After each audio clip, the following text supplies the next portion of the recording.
Hello നമസ്കാരം. Anu's healthy ഹാവനിലേക്ക് ഏവർക്കും സ്വാഗതം.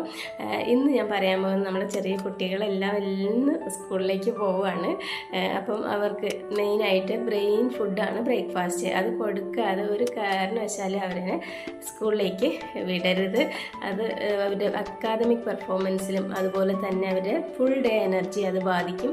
അത് ബ്രേക്ക്ഫാസ്റ്റ് തീർച്ചയായിട്ടും സമീകൃതമാക്കാനും കൂടെ പ്രത്യേകം ശ്രദ്ധിക്കണം. സമീകൃതമാക്കുക എന്ന് പറഞ്ഞു കഴിഞ്ഞാൽ നമ്മുടെ ഫുഡ് ഗ്രൂപ്പ്സ് എല്ലാം തന്നെ അതിനകത്ത് ഉൾപ്പെടണം. അന്നജമത്തിൻ്റെ ഒരു പാർട്ട് വേണം, പ്രോട്ടീൻ അടങ്ങിയതായിരിക്കണം, മറ്റ് വെജിറ്റബിൾസൊക്കെ ഉൾപ്പെടുന്ന ഒരു സാമ്പാറോ അതുപോലെ തന്നെ വെജിറ്റബിൾസൊക്കെ ഇൻക്ലൂഡ് ചെയ്തിട്ടുള്ള ഒരു മിക്സഡ് വെജിറ്റബിൾ കറിയോ ഒക്കെ ആയിട്ട് ഉപയോഗിക്കാം. അതുപോലെ തന്നെ പ്രോട്ടീൻ അടങ്ങിയ പയർവർഗ്ഗങ്ങൾ വേണമെങ്കിൽ അതിനകത്ത് കറിയായിട്ട് ഉൾപ്പെടുത്താം. അതേപോലെ ഇതൊന്നും ഇല്ലാത്ത ഒരു ദിവസം ഒരു എഗ്ഗ് എങ്കിലും ആഡ് ചെയ്യാം. ഇങ്ങനെയുള്ള ഒരു സമീകൃത ബ്രേക്ക്ഫാസ്റ്റിലേക്ക് പോവുക. ഇലക്കറികളൊക്കെ ഉൾപ്പെടുത്തി ഏറ്റവും നല്ലത്. അതേപോലെ തന്നെ നമ്മൾ അമ്മമാർ ചെയ്യുന്നൊരു കാര്യമാണ് ദോശയൊക്കെ ഉണ്ടാക്കുമ്പോൾ അതിനകത്ത് വെജിറ്റബിൾസ് എല്ലാം കൂടി ഗ്രേറ്റ് ചെയ്തിട്ട് കൊടുക്കുക. അങ്ങനെയുള്ള കാര്യങ്ങളൊക്കെ ചെറിയ ചെറിയ സിമ്പിളായിട്ടുള്ള സിംഗിൾ ടിപ്സൊക്കെ ഉപയോഗിച്ച് കഴിഞ്ഞാൽ അവരുടെ ബ്രേക്ക്ഫാസ്റ്റ് നമുക്ക് ഹെൽത്തി ആക്കാം. ഇഡ്ഡലി സാമ്പാർ ഒരു നല്ല സമീകൃത ആഹാരമാണ്.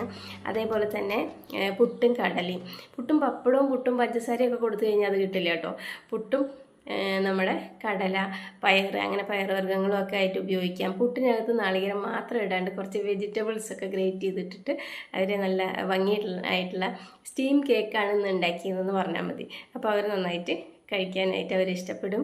അതോടൊപ്പം തന്നെ ഷുഗറിന് പകരം ജാഗരി ആഡ് ചെയ്യാനായിട്ട് ശ്രദ്ധിക്കുക. ഒരു വെറൈറ്റി എപ്പോഴും നമ്മൾ കുട്ടികൾക്ക് വ്യത്യസ്ത ആവശ്യപ്പെടുന്ന കുട്ടികളാണ്. എല്ലാവർക്കും ഒരു വെറൈറ്റി വേണം. ഇപ്പോൾ നമ്മുടെ കേക്കിൻ്റെ ലെയർ പോലെ ഒരു പാർട്ട് ഗോതമ്പ്, ഒരു പാർട്ട് അരി, ഒരു പാർട്ട് മില്ലറ്റ്സിൻ്റെ ഏതെങ്കിലും ഉപയോഗിച്ച് കഴിഞ്ഞാൽ, ചോളോ അങ്ങനെ എന്തെങ്കിലും ഉപയോഗിച്ച് കഴിഞ്ഞാൽ എന്താ ഗുണമെന്ന് വെച്ച് കഴിഞ്ഞാൽ അവർക്ക് അത് ഭയങ്കരമായിട്ട് ഇഷ്ടപ്പെടും. അട്രാക്റ്റീവ് ആയിരിക്കും. ഫുഡ് അട്രാക്റ്റീവ് ആകും തോറും കുട്ടികൾക്ക് കഴിക്കാനുള്ളൊരു ടെൻഡൻസി ഉണ്ടാകും. പിന്നീടാണ് നമ്മൾ ടേസ്റ്റിലേക്ക് വരുന്നത്. ടേസ്റ്റ് നമ്മൾ നോക്കുമ്പോൾ ടേസ്റ്റ് ആസ്പെക്ട്സിലും കുട്ടികൾക്ക് കഴിക്കാൻ എടുത്തു, പക്ഷെ അത് അത്ര ടേസ്റ്റി അല്ലെങ്കിൽ അവർ അത് കഴിക്കാതിരിക്കും. അതുപോലെ തന്നെ അതിൻ്റെ കൺസിസ്റ്റൻസി എങ്ങനെ, വളരെ ഡ്രൈ ആയിട്ടോ വളരെ ഇതായിട്ടോ പാടില്ല.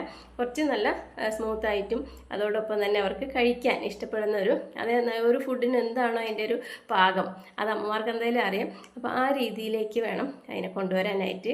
ഒരുപാട് ചവച്ച് പല്ലിൽ ഒട്ടുന്ന ടൈപ്പൊക്കെ ചില കുട്ടികൾ ഇഷ്ടപ്പെടില്ല. അപ്പോൾ നമ്മുടെ മക്കൾക്ക് ഏതാണോ ഇഷ്ടം ആ രീതിയിലുള്ളൊരു ഹെൽത്തി ആയിട്ടുള്ള ബ്രേക്ക്ഫാസ്റ്റ് നമുക്ക് കൊടുക്കാനായിട്ട് ശ്രദ്ധിക്കാം. എല്ലാവർക്കും നന്ദി. എൻ്റെ വാട്സപ്പ് നമ്പർ ഞാൻ ഇതിനകത്ത് കൊടുക്കുന്നുണ്ട്. കുട്ടികളുടെ ആണെങ്കിലും അതുപോലെ തന്നെ ഷുഗറുള്ളവർ, നോൺ കമ്മ്യൂണിക്കബിൾ ആയിട്ടുള്ള ഡിസീസ് ഉള്ളവർ ആരെങ്കിലും നിങ്ങളുടെ ഫാമിലിയിലോ നിങ്ങളുടെ സുഹൃത്തുക്കളായിട്ടോ ബന്ധുക്കളായിട്ടോ ഉണ്ടെങ്കിൽ ഈ വീഡിയോ തീർച്ചയായിട്ടും അവർക്ക് ഷെയർ ചെയ്ത് കൊടുക്കുക. എൻ്റെ വാട്സപ്പ് നമ്പറിലേക്ക് ജോയിൻ ചെയ്ത് കഴിഞ്ഞാൽ നമുക്ക് കൂടുതലായിട്ട് അറിയാം. ഒരു കൺസൾട്ടേഷൻ വേണമെങ്കിലും നമുക്ക് ചെയ്യാവുന്നതാണ്. Okay, thank you.